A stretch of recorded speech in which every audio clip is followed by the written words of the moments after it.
After 3 days of travel on Amtrak across America, with stops in Niagara Falls and Chicago, we arrived in Sacramento, California. From there, we flew down to San Diego, California.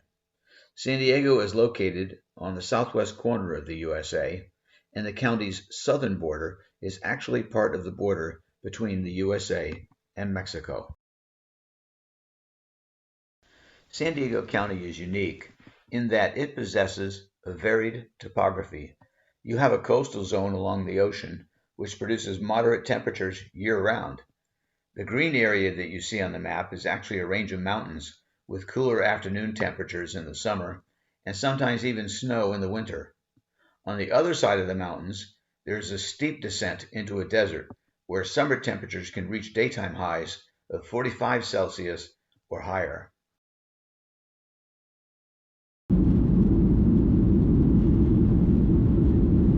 The next morning, having arrived the previous evening on Amtrak after our 2-day journey across America from Chicago, we traveled on out and up into the air with Southwest Airlines.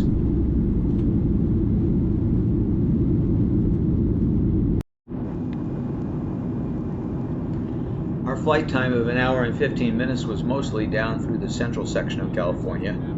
You can see there's some arid areas and places that are under cultivation. Actually, that Central Valley there is well known for producing a lot of the fruit and vegetables for the rest of the United States of America.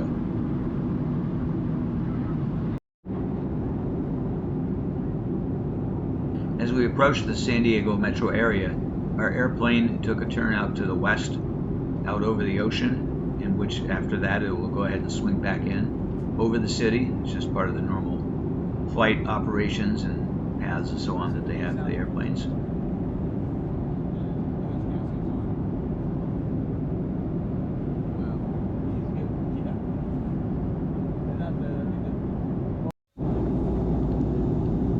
I always enjoy this part when I'm flying into San Diego because you're out over the Pacific Ocean. You can see one or two of the small islands in the distance. And it's a beautiful day, of course, for a flight.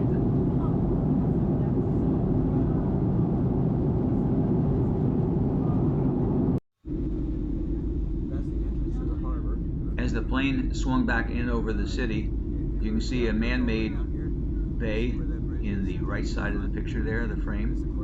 And then in the far side, right out by the tip of the airplane, you'll actually see the entrance to San Diego Harbor, which you can see on the map that we looked at earlier.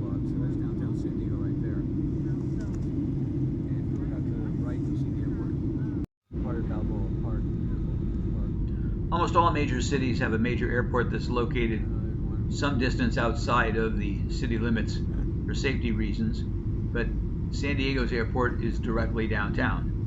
We're going to be scraping almost over the top of some cars on the way in. If you'd been in a window on the other side, you literally could wave at some people that were working in high-rise office buildings off to the left side of the plane.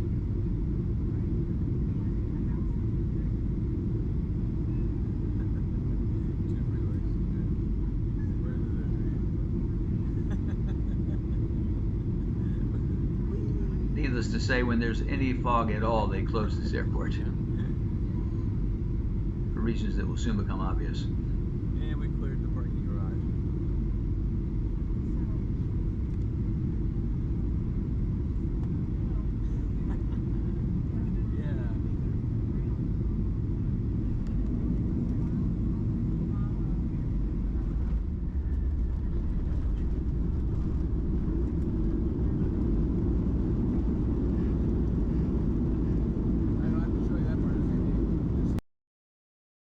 One of our first stops was at In-N-Out Burgers, a famous Christian-owned hamburger chain, famous throughout America and one of my favorites. Their menu is real simple: burgers, fries, sodas, and milkshakes. All the meat and fries are fresh, never frozen. You also see Bible verses on the bottom of some of the containers. Here we see John 3:16. For God so loved the world that he gave his only begotten Son, that whoever believes in him would not perish, but have everlasting life. Next, we decided it was time for Jonatán to get up close and personal with the Pacific Ocean.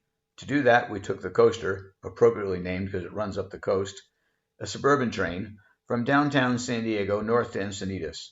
Along the way, we got some great views as well. Our departure point in downtown San Diego was the historic Santa Fe Depot, built over 100 years earlier, which features classic Mexican architectural style.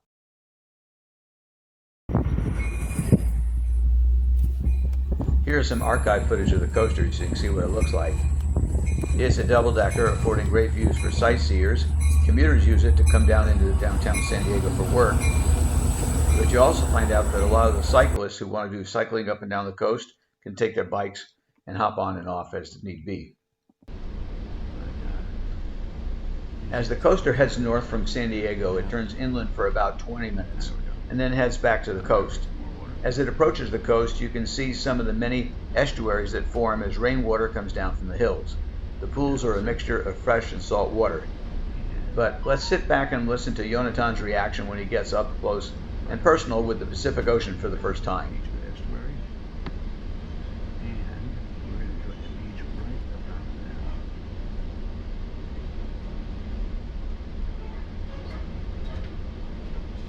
Surfboard and Pacific Ocean. And you'll get just a little bit of glimpse down the beach here. High tide. Yeah, the waves are not big enough. No, you can't surf this stuff. Like I said, the wind's blowing onto the shore and it's not coming out. This is so cool. But yeah, it's a high tide. Yeah. Pretty high tide.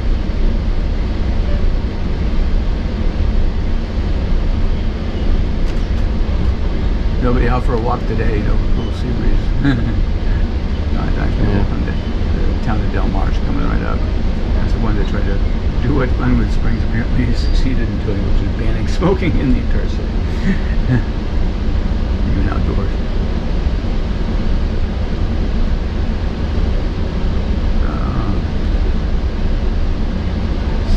Some lonely guy with a surfboard there. Arriving at the beach in Encinitas, Jonatán decided it was time for him and the GoPro camera to meet the ocean head on.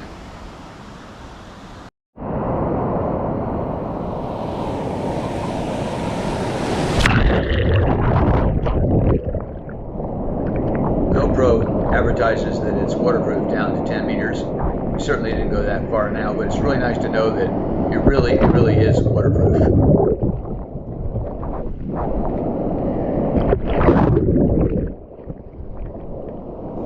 Our next adventure was a 2.5-hour cruise out into the Pacific Ocean to hopefully see a few whales and plenty of dolphins. It was one of the high points of our time in San Diego. Look at that. Long pectoral flippers, raising them out of the water.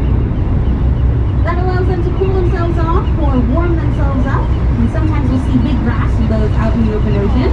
Little juveniles jumping out of the water there. Excited? Taking a look up at you guys. You can tell that these are sea lions because they're mostly brown in coloration. Males are kind of like a dark chocolate brown. Females much lighter, almost blonde for some individuals. Males can get up to about 850 pounds in weight. Females are around about 400 pounds.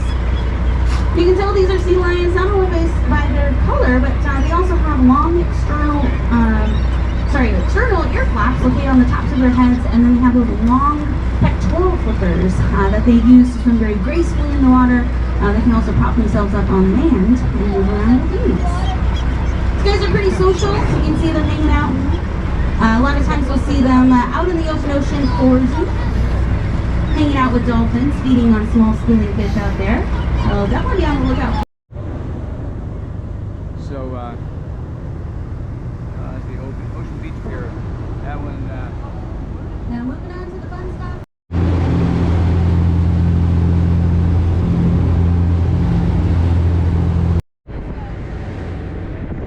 As we headed out into the Pacific Ocean, the weather was picture perfect.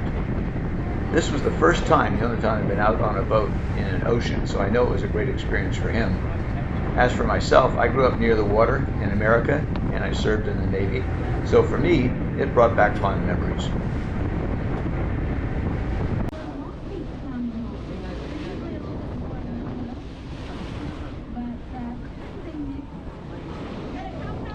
way. We saw plenty of dolphins throughout the 2 hours of our voyage in search of whales. They are very intelligent and playful. They can swim alongside the boat. They've been known to reach top speeds of up to 29 kilometers per hour.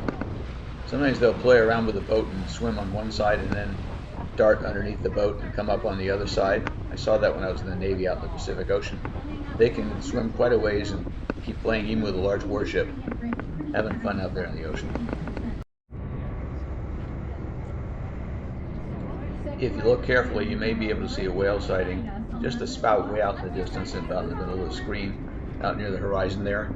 We saw a number of whale sightings along the way, but because they're so distant sometimes and their spout is only there for a second or so, if you're watching this on a small screen, you might not be able to see it. But we saw them, so we got our money's worth. And all in all, it was just an epic voyage. A beautiful day. Couldn't ask for anything better, and saw a lot of great marine life. So praise God, it was a blessing.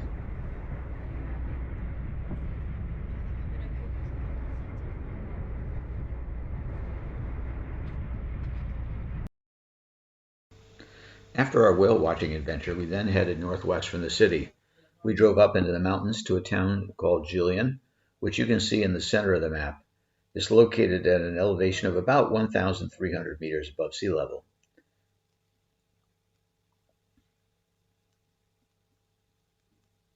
At one time, there was a minor gold rush in a stream nearby over 100 years ago. Today, it's primarily popular as a tourist attraction. There are many historic shops and such in the town. We headed over for a soda fountain, and in the back room we discovered that besides the tables there, they had all sorts of nostalgic apothecary items that you see on the shelves of various medicines and such, and a bunch of soft drinks that no longer exist today. Those brands are long since gone, but somehow they managed to get all the bottles.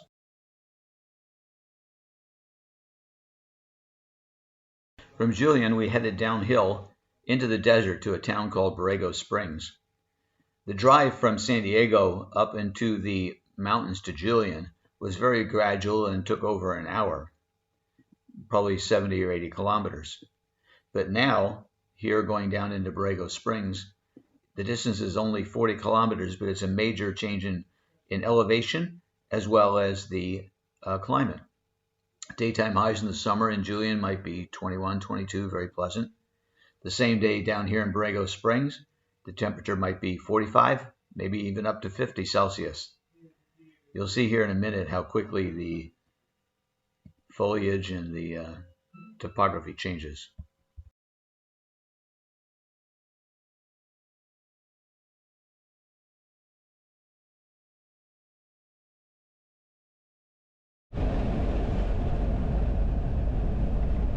This video clip was recorded only 17 minutes after the previous one, so you can see how steep the grade was and how amazingly different the foliage is when you come down into the desert from the mountains.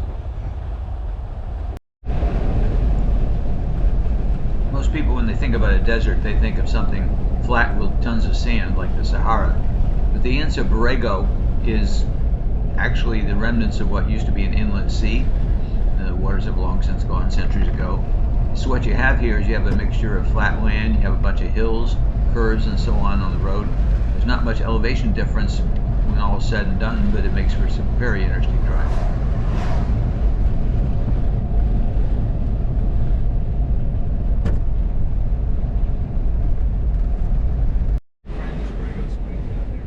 One of the first things you notice right away in the desert is how much farther away you can see compared to living in a city. People who move out here tell you that it takes several months to get your depth perception correct because the distant horizon affects how you see distances. We spent the evening and the next morning at a church in Borrego Springs. You can see the beautiful Spanish-style architecture here with the palm trees. And at night, when you go for a walk, it's amazing how quiet and still and dark everything is out there. Very somber, very still, completely different environment than in the city. The next morning, we decided to head up and over the mountains again, from the desert up into the mountains and back down into the city of San Diego by the sea. And so we took a different route up. This is called the Montezuma grade. It's devoid of vegetation on this particular side. It was early morning. And as you climb on up, you get some amazing views behind you of down onto the desert. There's an overlook up here, so we decided to pull over and look back and see what you could see.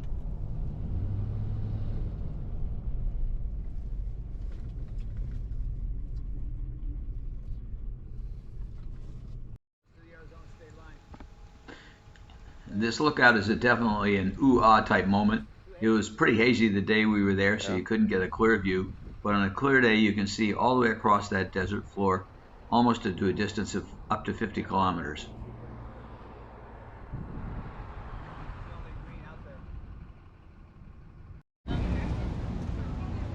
When we got back to San Diego, the next day we decided to take a trip down to Imperial Beach. It's the most southwesterly beach in the United States of America, literally only a mile or two away from the Mexican border, and it's unique. You see right here we have a pier. It goes out about 130 meters. It's primarily used as a fishing pier, one of the few places in the area where you can fish without a license because it belongs to the Pacific Ocean.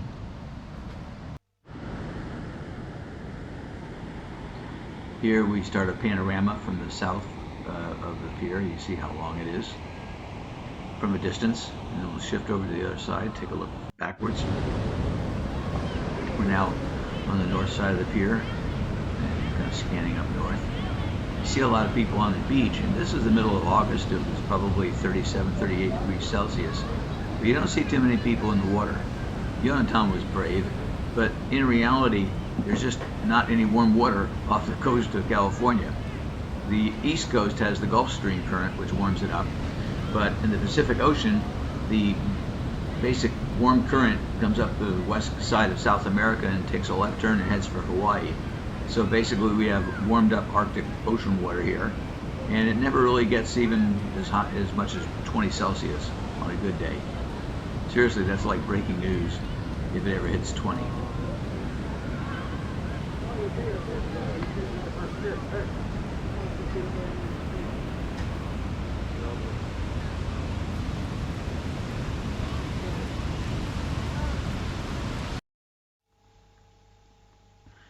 Well, I hope you enjoyed our quick overview of our time in San Diego County.